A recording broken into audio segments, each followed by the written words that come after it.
तो इस वक्त मैं बोधन रोड पर ठहरा हुआ हूँ। आज सुबह 8:30 बजे के लगभग यहाँ इसी मुकाम पर एक हादसा हुआ।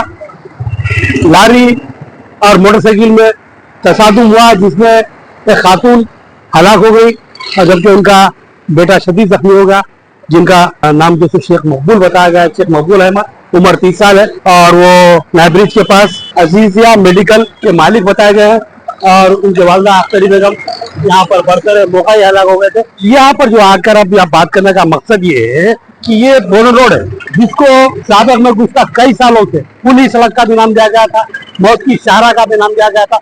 बहरहाल 12 सालों से बात होती है, उसको पुलिस शाहरा कहा जाता है या मौत की शाहरा कहा जाता है।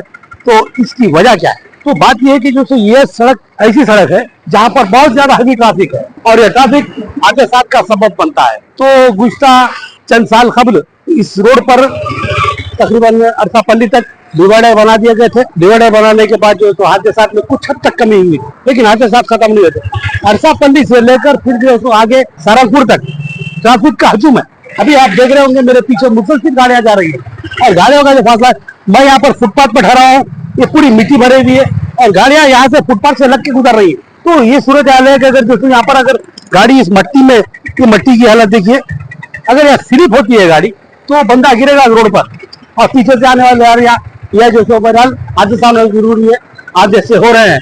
इससे पहले भी यहीं पर कुछ आगे एक चंद फीट के फासले पर एक हादसा हुआ था एक ऑटो के साथ। ऑटो में 4 या 5 अफराद बरसरे मौका हलाक हो गए थे। तो इस तरह के कई दर पे जो हादसात हो रहे हैं, हादसात के बाद इस बात का अवाम की जानिब से बहुत शिद्दत से मुतालबा किया जाता रहा कि इस रोड पर, इस रोड की न सिर्फ तौसी की जाए बल्कि यहाँ पर इसमें सेंटर में डिवाइडर तामीर किया जाए। तो इस ताल्लुक से बहुत से जो सो मामला सामने है। बजट की भी बात हुई, डिवाइडर डालने के भी वादे किया जाए सियासी जमातों की जानिब से, सियासी कायदीन की जानिब से, लेकिन ये वादे बरफदान की नजर होते चले गए। आज फिर ये मसला अगर सामने आया है, ये हादसा होता है, एक इंसान की कीमती जिंदगी जाया होती है, तो फिर ये सवाल उठता है कि आज ये लापरवाही जिसकी वजह से हादसा पेश आया, इसकी जिम्मेदारी किस पर आयद की जाए। बहुत बड़ा सवाल है ये कि इंसान की जान बहुत कीमती होती है। अगर कोई इंसान किसी इंसान को मार देता है तो उसको कत्ल के इल्जाम में जुर्म की सजा दी जाती है, लेकिन अब ये हादसा हुआ तो इस जुर्म की सजा, हादसा का कोई ना कोई जिम्मेदार होगा। ये सड़क जिम्मेदार हो सकती है, ये ट्रैफिक जिम्मेदार हो सकता है या बद इंतजामी जिम्मेदार हो सकती है। तो फिर इसकी सजा किसको दी जाएगी, ये बहुत अहम सवाल है। अब ये बोधन रोड की जो हालत है, इतना हैवी ट्रैफिक है, यहाँ से जो है सो महाराष्ट्र को और तेलंगाना को जोड़ने वाली ये बहुत अहम तरीन सड़क है। यहाँ पर ट्रैफिक का इतना बड़ा हजूम है, इसको कंट्रोल करने के लिए यहाँ पर डिवाइडर की जो तामीर बहुत जरूरी थी और सड़क की तौसी भी बहुत लाजमी। कम से कम जो अगर इस तरफ अगर 10-15 फीट, उस तरफ अगर 10-15 फीट सड़क तौसी की जाए तो जो है हादसा को रोका जा सकता है। लेकिन बमुश्किल एक छोटी सी रोड है और हादसा की ये सूरत हाल है कि जो है ट्रैफिक का जो हजूम बराबर मुसलसिल जा रहा है। कब क्या हादसा पेश आ जाए कुछ कहा नहीं जा सकता। तो इस ताल्लुक से हमारे हुकाम जो है, हमारे बरसर इख्तियार कायदीन जो है, उनको इस तरफ तवज्जो देने की जरूरत है, क्योंकि हादसात रुकना लाजमी है। हादसात को रोकना हुकूमत की जिम्मेदारी है, महकूमजात की जिम्मेदारी है। ये RNP की रोड है, 12 सालों से नुमाइंदगी की गई और इस नुमाइंदगी को नजरअंदाज किया जाता है। तो सवाल उठता है कि इस लापरवाही की सजा किसको दी जाए।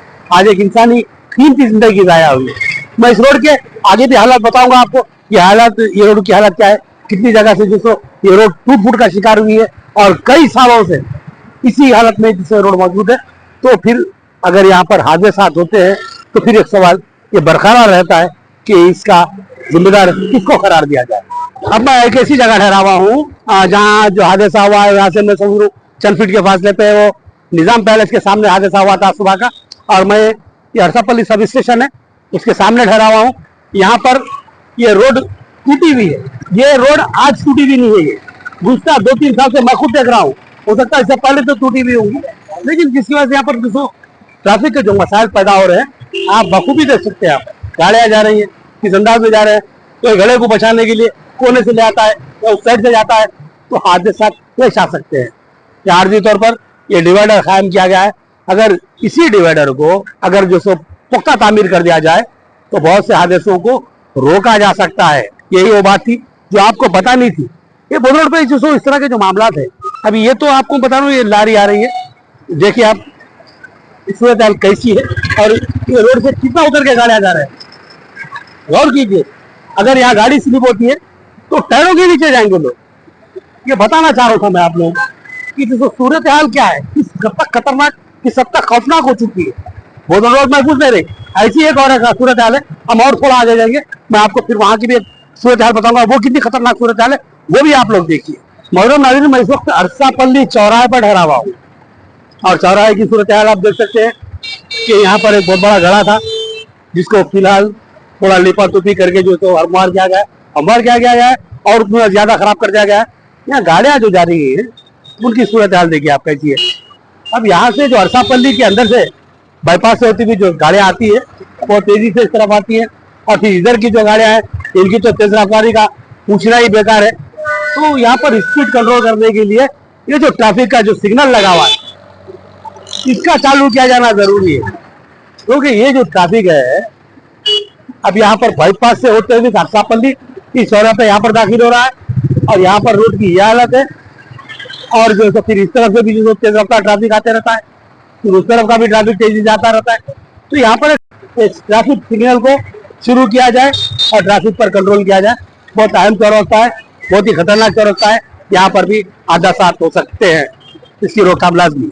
अभी मैं यहाँ पर अरसापल्ली चौराहे के बिल्कुल करीब आ गया हूँ। पीछे गैलेक्सी होटल है, पुराने हवेली की रोड है मुड़ने की। और यहाँ पर मैं जब आया हूँ, यहाँ पर एक ब्रिज भी है, नाला है। वहां पर नाले के ऊपर ही, नाले का जो ब्रिज है उसके ऊपर ये घड़ा है, लंबा सा घड़ा है और ये घड़ा गुज़िश्ता 4-5 साल से।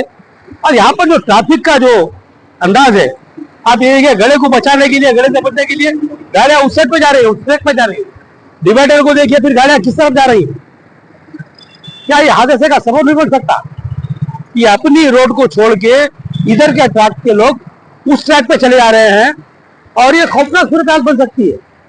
ये देखिए गला, अब यहाँ पर रिकॉर्डिंग हो रही है, ऑटो वाले गले में डाल के निकाले, आपको अंदाजा होगा। ये गला देखिए,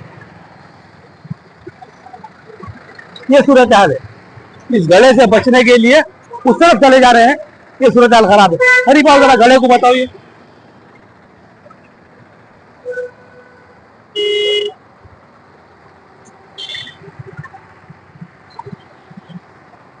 ये जो ऐसी सूरत हाल अगर अहम सड़कों की रहेंगी, अहम चारा, ये बहुत बड़ी चारा है।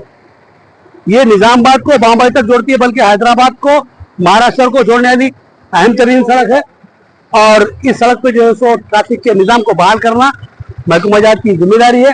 अगर इस मामले में लापरवाही और तसाहुल का मुजाहरा होता है तो ये नाकाबिल माफी है। इस तरफ हुकाम को तवज्जो देने की जरूरत है।